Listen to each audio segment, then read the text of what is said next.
Buenas para todos. Vamos a hacer un repasito de lo que ya hemos visto en esta unidad sin avanzar hoy. Y el día viernes vamos a ver lo último que nos falta para terminar lo de números complejos, que lo voy a explicar también en forma de video porque me contaron un poquito de que estaban necesitando un contacto más directo. Después, si quieren, podemos arreglar para hacer alguna videollamada también. Este video es para que terminen de entender, sobre todo los que no estuvieron haciendo los trabajos y los que lo estuvieron haciendo para reforzar un poco los conceptos, sobre todo lo abordado hasta acá en la unidad. Bueno, de números complejos empezamos trabajando la representación gráfica, ¿sí? Vimos, acá está la teoría que yo les mandé al respecto, ¿sí? Que para poder graficar números complejos se grafican como vectores en los ejes X e Y, donde, por ejemplo, si yo tengo un número complejo que es 3 más 2y, la parte real es 3, la parte imaginaria es 2. Entonces, busco el 3 del eje X, el 2 del eje Y, y ahí marco un puntito. Pero no terminé. El vector va desde 0, 0 hasta el punto S. Entonces, recuerdan, porque lo tienen ahí en la teoría, que se marca el punto y desde el vector, desde el punto 0, 0 se traza el vector hasta el extremo de ese punto, ¿sí? Bueno, puede pasarme que sean los dos componentes, la parte real y la parte imaginaria, negativos, los dos positivos, o uno positivo y uno negativo, y eso va a determinar en qué sector del plano queda el vector, ¿sí? Bueno, eso no tuvieron muchos problemas, a lo sumo algunos que marcaban solo el punto y no el vector. Después empezamos con las operaciones y vimos la suma, la resta, multiplicación y división. En suma y en resta, en general el único problema es en la resta, en el signo del segundo componente a restar. A ver, repasemos un poquito. Para sumar no tiene en general problemas, lo hacen la mayoría bien. Si yo tengo 3 más 2y más 4 más 5y, tengo que sumar parte real con parte real, parte imaginaria con parte imaginaria. Y eso lo hacen bien, ¿sí? El tema es en la resta. Ustedes esto lo tienen también en la teoría, ¿sí? Donde dice operaciones en C, suma y resta.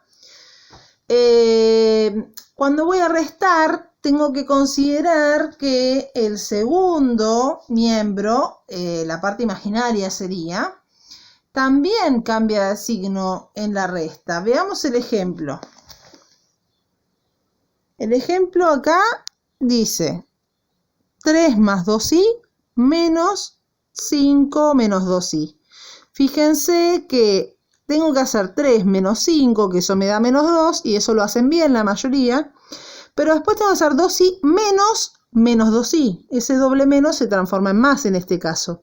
Pero siempre ese menos influye sobre el signo del segundo, ¿sí? Eso es lo único que noté de detalle que se confundía en la mayoría en la resta. Después, en lo que es multiplicación, la mayoría entendió bien que aplicando la propiedad distributiva me quedan, si los dos números complejos están completos, o sea, con su parte real y su parte imaginaria, me quedan 4 términos. Y el único que tengo que tener cuidado es en el último. ¿Por qué? Porque los dos términos van a tener y entonces va a aparecer y al cuadrado. Tengo que recordar que y al cuadrado vale menos 1. Cuando hago ese reemplazo de que y cuadrado vale menos 1, me queda el número multiplicado por menos 1, con lo cual cambia su signo. Veamos el ejemplo, lo tenemos en la teoría, ¿sí? En este ejemplo se hace la multiplicación y tenemos 2 por 3, que es 6, 2 por menos 2y, que es menos 4y, 4y por 3, que es 12y, y 4y por menos 2y, que es lo que yo les digo, el último término. Cuidado porque me queda menos 8y al cuadrado. Recordando que y cuadrado vale menos 1 por la definición de que raíz de menos 1 es y, de ahí sale, ¿sí? Bueno, entonces me va a quedar menos 8 por menos 1 y eso va a pasar a ser más 8. Se va a juntar con el otro número real que tengo, ¿sí? Porque pasa a ser un número real. Y los otros dos términos del medio se van a juntar entre sí. Y así completo lo que es multiplicación. La mayoría lo venía haciendo bien igual, pero por las dudas, ¿sí? Ahora, tengo que tener en cuenta para la división, ¿sí? que en realidad en complejos dividir es multiplicar por el conjugado del denominador. Entonces, vamos a ver una división para recordar cómo se hacían.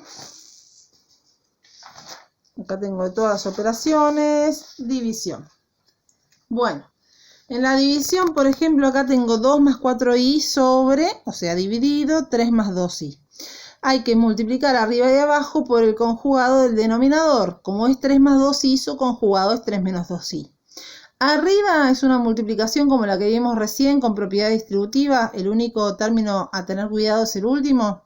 Y abajo lo puedo trabajar de la misma manera con distributiva o, si soy de recordar, me conviene para hacerlo de manera óptima y más eficiente, la forma más rápida es recordar que cuando yo multiplico un número por su conjugado, lo que me queda, un número complejo, ¿no? Lo que me queda es una diferencia de cuadrados, que es el primero al cuadrado menos el segundo al cuadrado. El segundo va todo entre paréntesis, o sea, por eso pongo menos 2i todo al cuadrado. Resuelvo y me queda 9 menos 4i al cuadrado, porque 2 al cuadrado es 4 y i al cuadrado es i al cuadrado. En el próximo paso, recuerdo que el valor de i al cuadrado siempre es menos 1. Entonces me va a quedar menos 4 por menos 1, que en realidad pasa a ser más 4. Eso también lo entendieron bien la mayoría, pero por las dudas quiero que quede bien claro cómo se hace para dividir números complejos. Lo último que vimos, lo que no repasé al principio de este video, es la definición de opuesto y de conjugado, pero la tienen en la teoría al principio de la unidad. Opuesto es que cambian los dos signos, la parte real y parte imaginaria, y conjugado solo cambia de signo la parte imaginaria, ¿sí? Acuérdense, conjugado es una rayita arriba del número complejo, eso se lo acordaban. La mayoría lo hizo bien, ¿sí? Bueno, para elevar al cuadrado un número complejo, tengo que aplicar la fórmula del cuadrado de binomio. Acá encontré bastantes errores. ¿Por qué? Porque la mayoría se equivocó, hizo el primero al cuadrado y el segundo al cuadrado. No puedo hacer eso. ¿Por qué? Porque la potencia no es distributiva con respecto a la suma y a la resta, solo con respecto a la multiplicación y a la división. Así que sí o sí, cuando me aparece un número complejo, por ejemplo, 4 más 2i, todo eso al cuadrado, tengo que aplicar la fórmula del cuadrado de binomio, que es el primero al cuadrado más 2 por el primero por el segundo más el segundo al cuadrado, o tengo que hacer distributiva 4 más 2i por el mismo, por sí mismo, o sea, 4 más 2i por 4 más 2i y aplico la distributiva. Tengo que llegar al mismo resultado. Bueno, hasta acá sería como un resumen hasta lo que es potencias de i. Lo último que incluimos en el último trabajo es cuánto valen las potencias de i. Y tengo que saber que hay 4 resultados posibles nada más, ¿sí? Tengo i a la 0, que como cualquier número a la 0 me da 1. I a la 1, como cualquier número a la 1, queda como está, me da i. I al cuadrado ya lo conocíamos por la multiplicación y surge de la definición misma del número i, vale menos 1. I al cubo surge de multiplicar i al cuadrado por i y me queda menos i, porque sería menos 1 por i, ¿sí? Entonces, piensen esto. Cuando yo hago i a la cuarta, que sería como hacer i al cuadrado por i al cuadrado, menos 1 por menos 1 es 1, vuelve a dar 1. Y a la quinta vuelve a dar i. Y a la sexta vuelve a dar menos 1. Y a la séptima vuelve a dar menos i. Y así seguimos. 1 i menos 1 menos i. 1 i menos 1 menos i.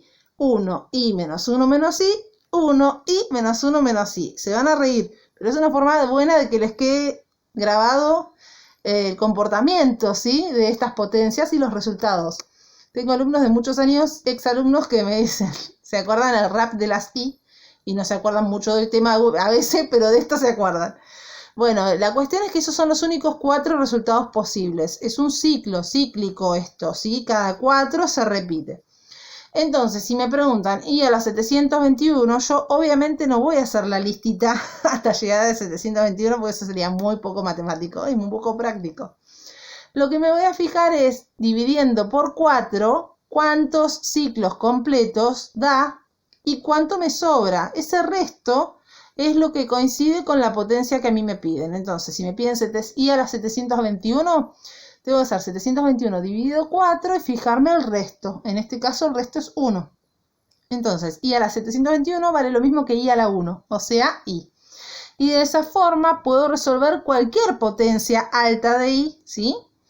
De una manera muy sencilla, solo dividiendo por 4, pero me tengo que fijar el resto, así que tengo que hacer la división a mano, ¿sí?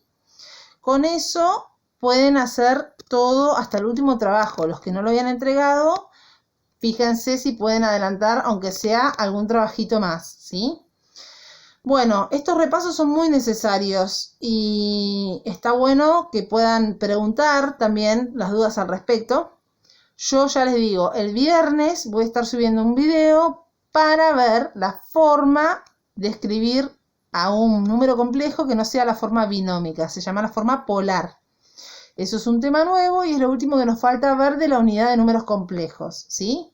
No es difícil, pero tiene sus detalles, así que lo voy a explicar también con video, además de subir la teoría para que ya les quede en la carpeta, ¿sí? Bueno, les mando un saludo enorme y no dejen de preguntarme las dudas, ¿sí? No se queden con ninguna duda. Acá estamos para responder. Un saludo para todos. Nos vemos.